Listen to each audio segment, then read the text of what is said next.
પાનની ટોફી અને પાનનો મુખવાસ તો તમે ઘણી વખત ખાધો હશે, પણ પાનનું આ પ્રકારનું ઠંડુ ઠંડુ રિફ્રેશિંગ અને ખૂબ જ હેલ્ધી શરબત ગેરંટી તમે ક્યારેય નહીં બનાવ્યું હોય. આ શરબત એટલું બધું ગુણકારી છે કે શરીરને, પેટને, મનને એકદમ ઠંડક આપે છે. તો ફ્રેન્ડ્સ, જો તમે મારી ચેનલ ફૂડ વિથ ફાલ્ગુનીને હજી સુધી સબસ્ક્રાઇબ ન કરી હોય તો પ્લીઝ જલ્દીથી સબસ્ક્રાઇબ કરી દેજો. તો શરબત બનાવવા માટે સૌથી પહેલાં મેં અહીં લીધી છે અડધો કપ ભરીને વરિયાળી અને લઈશું 20થી 25 નંગ જેટલી ઇલાયચી. વરિયાળી પેટને ઠંડક આપે છે અને ખોરાક પચવામાં પણ મદદ કરે છે. અને ઇલાયચી રિફ્રેશિંગ હોવાની સાથે સાથે પેટની ઘણી બધી સમસ્યાઓમાં ફાયદો કરે છે. તો આ બંનેને પહેલાં થોડું ધોઈ લઈશું, જેથી એમાં થોડી ઘણી ધૂળ કચરો હોય એ નીકળી જાય. ત્યાર પછી એ ધોયેલું પાણી નિતારી એને પલાળીશું. પલાળવા માટે 1 કપ પાણી લેવાનું છે. જેટલી વરિયાળી લીધી હોય એના કરતાં ડબલ પાણી લેવાનું. તો હવે એને ઓછામાં ઓછા 2 થી 3 કલાક માટે પલાળવાનું છે. પણ તમે એને આખી રાત માટે પલાળો તોય વાંધો નથી. હવે લીધા છે નાગરવેલના પાન, જેને આપણે સૌથી પહેલાં તો ખૂબ જ સરસ રીતે ધોઈ લઈશું. આ પાન તમને કોઈ પણ પાનવાળાની લારીએ મળી જશે અને ખૂબ જ ઓછી કિંમતે મળી જાય છે. તો 20 નંગ મેં અહીં પાન લીધા છે અને એના આ રીતે નાના નાના ટુકડા કરી લઈશું. ડીચાનો ભાગ કાઢી નાખવાનો છે.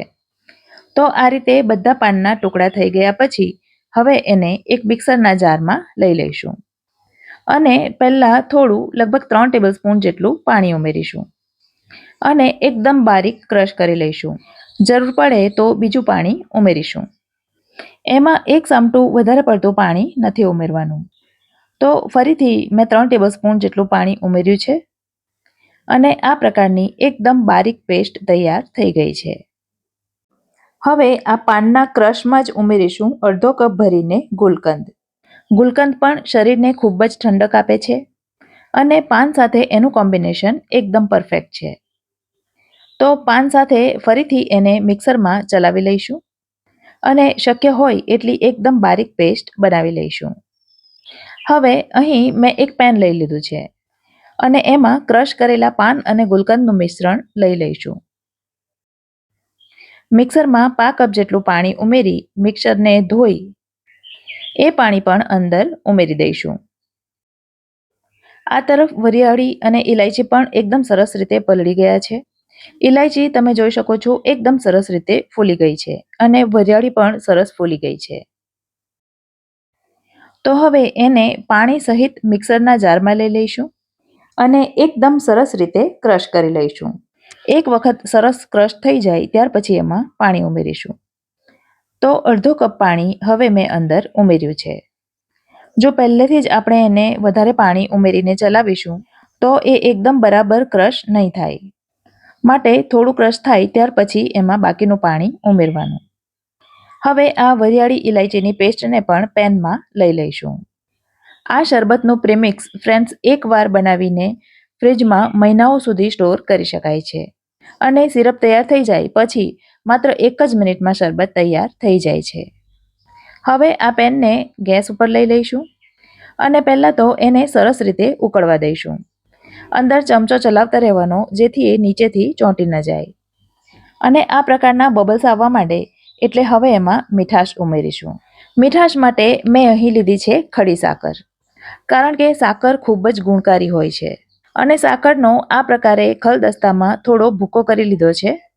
તો વજનથી 250 ગ્રામ અને કપથી માપીએ તો 1.5 કપ સાકરનો પાવડર લીધો છે.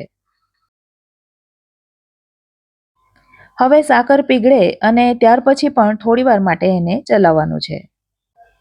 આમ તો એનો કલર સરસ આવી ગયો છે, પણ એકદમ બજાર જેવો ગ્રીન કલર આવે એના માટે મેં અહીં થોડો લીલો ફૂડ કલર ઉમેર્યો છે. પણ કલર ઉમેરવો ટોટલી ઓપ્શનલ છે. જો તમને પસંદ ન હોય તો નહીં ઉમેરવાનું. હવે એને ધીમા તાપે માત્ર 7 થી 8 મિનિટ સુધી ચલાવવાનું છે. આપણે એની ચાસણી નથી બનાવવાની, પણ આંગળીમાં તમે લો ત્યારે સાધારણ ચીકણું જેવું લાગે. લગભગ આપણે તેલ હાથમાં લઈએ અને કેવું ફીલ થાય એ પ્રકારનું મિશ્રણ થાય એટલે એને ગેસ ઉપરથી નીચે ઉતારી લઈશું અને ગળણીમાં ગાળી લઈશું. એકદમ ગરમ ગરમ ગાળવાની જરૂર નથી. થોડું હુંફાળું થાય ત્યાર પછી એને ગાળવાનું. તમે એને એકદમ બારીક પીસ્યું હશે તો એને ગાળવામાં જરાય તકલીફ નહીં પડે. ગાળી લીધા પછી આ પ્રકારનો કૂચો વધ્યો છે.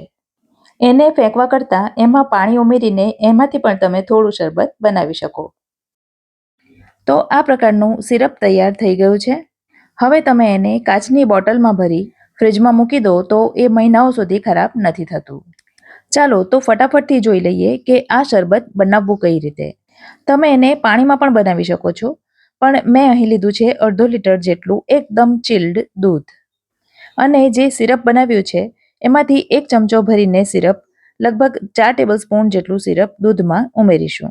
અથવા તો તમારે ચાખી લેવાનું, તમને જેટલું ગળ્યું ગમતું હોય એટલું સિરપ ઉમેરવાનું. હવે એમાં ઉમેરીશું પલાળેલા તુકમરિયા. 1 ચમચી તુકમરિયાને અડધા કપ પાણીમાં તમે 10 થી 15 મિનિટ માટે પલાળી રાખો તો એ આ રીતે સરસ ફૂલી જશે. તુકમરિયા ફાઈબરથી ભરપૂર હોય છે અને પેટને એ પણ ખૂબ જ ઠંડક આપે છે. અને હવે ઉમેરીશું એમાં બરફના ટુકડા, જેના વગર કોઈ પણ શરબત અધૂરું હોય છે. તો હવે આ એકદમ ઠંડુ ઠંડુ અને રિફ્રેશિંગ પાનનું શરબત પીવા માટે તૈયાર છે, જેને તમે જ્યારે ઈચ્છા થાય ત્યારે બસ 1 જ મિનિટમાં બનાવીને પી શકો. રેસિપી કેવી લાગી કમેન્ટ કરીને જરૂરથી જણાવજો. વિડીયો જો ગમ્યો હોય તો લાઈક કરજો અને તમારા સર્કલમાં શેર કરજો. ફરી મળીશું આવી જ એક નવી રેસિપી સાથે. ત્યાં સુધી મને રજા આપો. આવજો.